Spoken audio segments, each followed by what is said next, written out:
There are bad roster decisions, and then there are decisions so fundamentally backwards that they make you question whether the people running a franchise actually watch basketball. What the Indiana Fever just did falls firmly into that second category.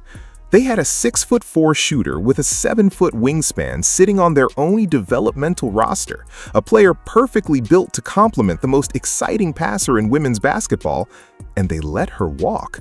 Not because they couldn't afford her, not because another team outbid them in some complicated sign-and trade.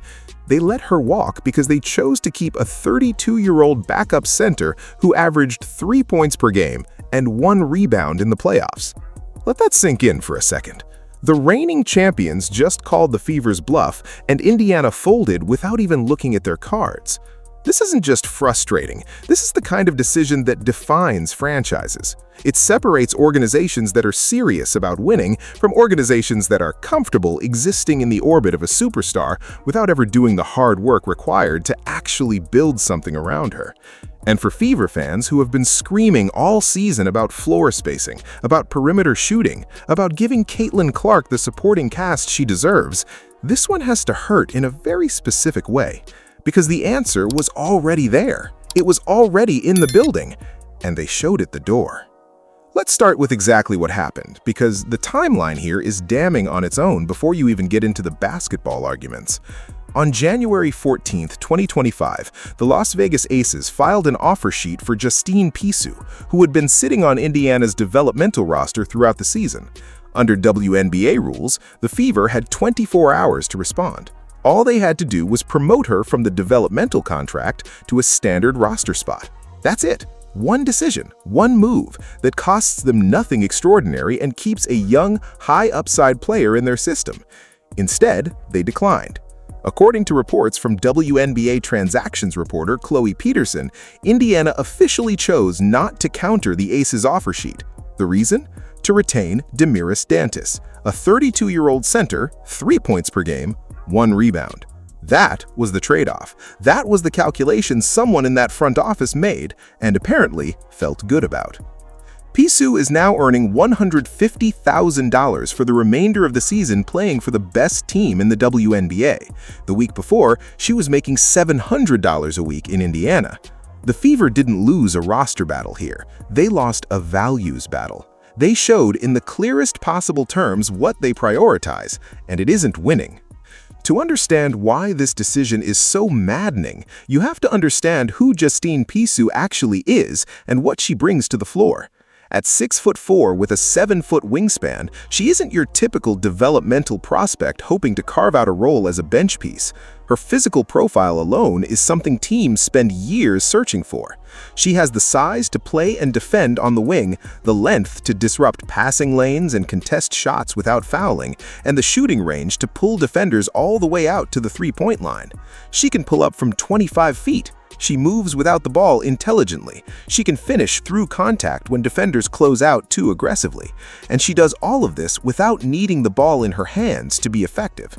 That last part is critical. In modern basketball, both in the Wnba and everywhere else, the most valuable complementary players are the ones that make your best player better without requiring the ball to do it. They create space, they punish rotations, they force defenses to make impossible choices, help off them and give up a wide-open three, or stay attached to them and leave driving lanes wide open for your primary ball handler. Pisu fits that profile almost perfectly. She is exactly the kind of player you build around a generational passer, and Indiana had her under contract for $700 a week. The Aces recognized that. Indiana, apparently, did not. Here's where the Caitlin Clark conversation becomes unavoidable, because everything about this decision connects back to her and what she needs to reach her full potential at the team level. Clark is already one of the best passers in the history of women's basketball. She sees the floor in ways that most players simply cannot. She can thread passes through traffic and transition, find shooters in the corner off the drive and kick, hit cutters without looking, and generally make everyone around her better when they give her the right environment to operate in. The problem is that environment has to actually exist for any of that to matter. Watch any Indiana Fever game from the 2024 season carefully, and you'll notice the same thing in broadcast after broadcast. Defenses simply don't respect Indiana's perimeter shooting. They collapse. They load up on Clark in the paint. They dare the role players around her to beat them from three, and more often than not, those role players can't. The result is Clark operating in a crowded paint against triple teams, while her teammates stand at the three-point line as decoration rather than threats. That is a roster construction problem. It isn't Clark's fault. It isn't a matter of her needing to figure something out individually. The team around her isn't built to maximize what she does, and that falls entirely on the people making personnel decisions. Pisu resolves that problem in a way very few available players can. A 6'4" shooter who can pull from deep forces her defender to follow her out to the perimeter. That immediately opens up one driving lane Clark didn't have before. When defenses have to honor Pisu's shooting range, the help rotations that have been suffocating Clark all season start to break down. The math changes, the floor opens, and Clark, being the passer she is, will find those gaps instantly. The Fever had that player. They chose to let her go to the team that has already won 2 championships in a row.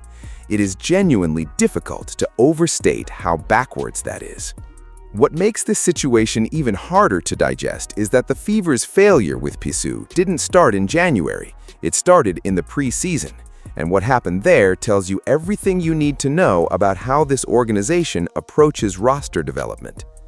During the exhibition slate, Pisu appeared in exactly 1 game, a matchup against the New York Liberty. She played 3 minutes. In those 3 minutes, she scored 10 points, pulling up from deep and moving off the ball with the kind of offensive fluidity that immediately stands out to anyone watching.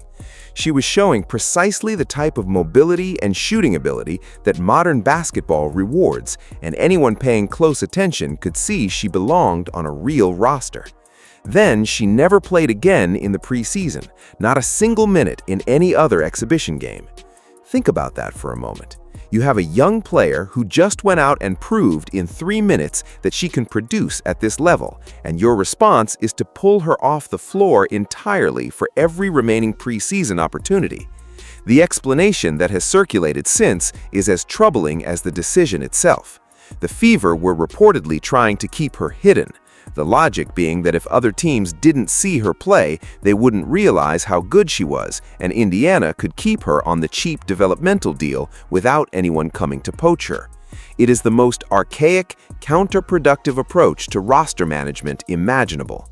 Instead of using the preseason to build her value, create trade leverage, or simply evaluate whether she deserved a promotion, they actively suppressed her visibility. And the Aces, who clearly do their homework, noticed her anyway. All that hiding accomplished nothing except denying Pisu the opportunity to develop and denying Fever fans the chance to see what they actually had. So let's talk about what Indiana chose to keep instead, because the Damaris de Dantas argument deserves to be examined without any softening. Dantas is 32 years old. She has been in the league since 2012, which means she has over a decade of professional experience.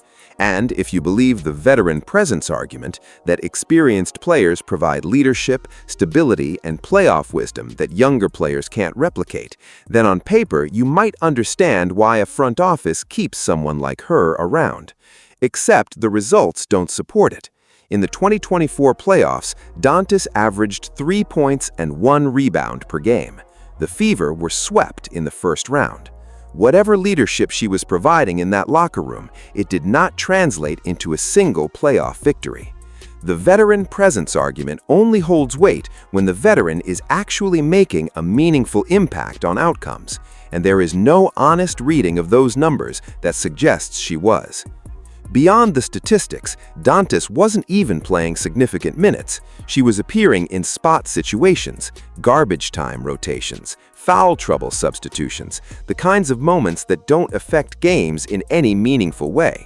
The idea that retaining her over a young, ascending player with clear Wnba upside is smart roster management is not a defensible position.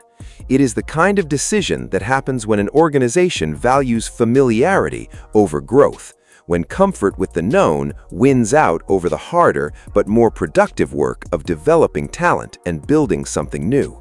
At 32, Dantas is not getting better. At whatever age Pisu is, she absolutely was. Indiana chose the ceiling over the floor and called it wisdom. The deeper and more disturbing reality here is that this wasn't an isolated mistake. If you step back and look at the Indiana Fever's organizational decision-making over the past few years, a pattern emerges that should alarm any fan who actually wants to see this team compete for a championship. The way they handled the Kelsey Witchell situation raised questions. Their coaching hires have been debated extensively. Their draft strategy, their free agency approach, their development philosophy, all of it points to a front office that is either not equipped to build a championship contender or not genuinely motivated to do so. And when you're the team that drafted Caitlin Clark, the player who might be the most culturally significant figure in women's basketball history, the cost of that organizational dysfunction gets significantly higher. General Manager Amber Cox has not been forced to answer hard questions about these decisions publicly. The press conferences, the statements, the organizational messaging has all stayed carefully in the lane of trust the process, appreciate our veterans, believe in what we're building. But what exactly are they building? They were swept in the first round. They let a perfect complementary player walk to the reigning champions for nothing. They kept a 32-year-old backup averaging 3 points in the playoffs. If that's the process is broken. At some point, accountability has to enter the conversation, not as an attack, but as a basic expectation that a franchise with a generational talent at its center owes its fans and that player a coherent plan to actually compete. The questions that deserve real answers are straightforward. Why did Pisu only play 3 minutes in preseason? Why was she never integrated into the regular season rotation, even briefly, to evaluate her? What is the genuine basketball justification for choosing Dantas over a young player who clearly has WNBA level ability? These aren't unfair or unreasonable things to ask. Any competent front office should be able to explain its personnel decisions with basketball logic. The fact that those explanations haven't been offered clearly and publicly says something about the organization's confidence in the answers. Now, consider all of this from Caitlin Clark's perspective, because eventually that conversation becomes impossible to avoid. She is the biggest star in women's basketball. She just completed one of the most remarkable rookie seasons in WNBA history, carrying an undermanned roster to relevance through sheer individual brilliance and making the league appointment television in the process.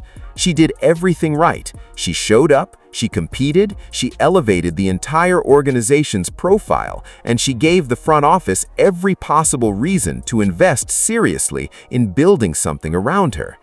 And the front office's response to that? Their major offseason move was to let a perfect complementary player leave for free because they wanted to keep a 32-year-old averaging 3 points in the playoffs. If you are Caitlin Clark and you watch that happen, what conclusion do you draw? How do you not start wondering whether the people making decisions around you are genuinely committed to putting you in a position to win? How do you not start doing the math on how many peak years you have and how many of them are going to be spent carrying organizational dysfunction on your back? These are exactly the kinds of questions that eventually lead players to ask for trades.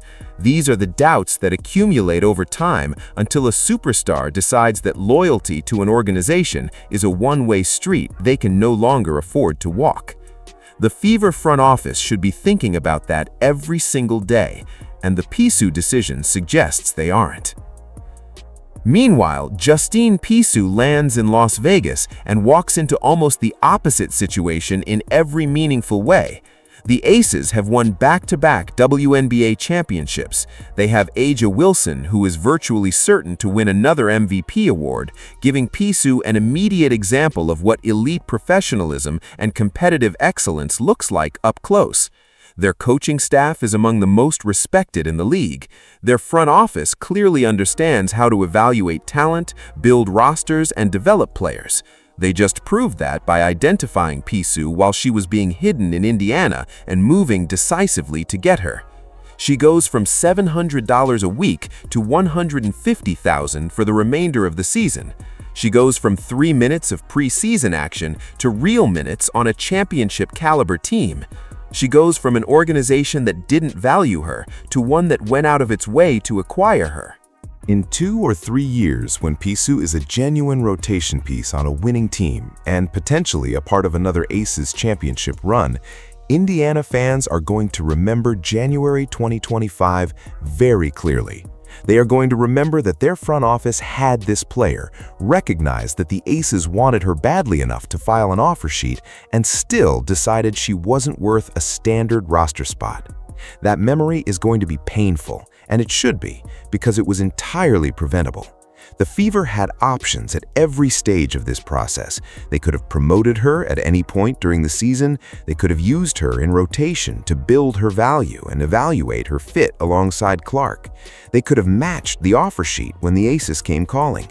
At every decision point, they made the wrong call. The hardest truth for Fever fans to sit with isn't just that they lost a good player, it's what the loss of that player reveals about the organization's philosophy. There is a meaningful difference between building a team designed to maximize Caitlin Clark's generational talent and simply having Caitlin Clark on your team.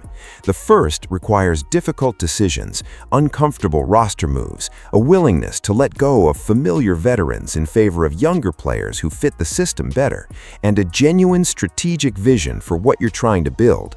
The second just requires drafting her first overall and hoping she carries you somewhere by herself. Everything the Indiana Fever have done suggests they are operating on the second model, while telling themselves and their fans they're doing the first. A franchise that was serious about building a championship contender around Clark would have seen Pisu for what she was, a developing asset with the exact physical and skill profile to make their best player more dangerous and protected her accordingly. They would have given her real opportunities, built her into the rotation, and made her a part of the long-term plan. Instead, they hid her in the preseason, ignored her during the regular season, and then watched her leave for Las Vegas without putting up a fight. That isn't bad luck. That isn't a cap situation or a complicated basketball decision that reasonable people can disagree about. That is a choice, made clearly and deliberately, and it tells you exactly what kind of organization the Indiana Fever currently are. The Indiana Fever had something rare. In a league where finding players who can genuinely space the floor at size, defend with length, and complement a playmaking guard without needing the ball to contribute is extraordinarily difficult, they had exactly that player developing right in their system. She was young, she was cheap, she was motivated. She had made it clear from early in the season that she wanted a real roster spot and was willing to compete for it. All the organization had to do was recognize what they had and make one straightforward decision to keep her. They couldn't do it. They chose 3 points and 1 rebound per game from a 32-year-old over the upside of a player who could have been a cornerstone of their future. The Las Vegas Aces are better today because of Indiana's failure. Caitlin Clark is stuck in the same situation she's been in, and Justine Pisu, who just wanted a real chance to prove she belonged, is finally going to get one, just not in the city that should have given it to her first. If you're a Fever fan, you should be angry. Not the performative kind of anger that fades after a few days, but the sustained, clear-eyed kind that demands accountability from the people making decisions. Because this wasn't a hard situation. It wasn't a complicated set of trade-offs with legitimate arguments on both sides. It was a 6'4" shooter with a 7-foot wingspan walking out the door, so a 32-year-old averaging 3 points in the playoffs could stay. The Indiana Fever made that choice, and until something in that building fundamentally changes, there is no reason to believe the next choice will be any different.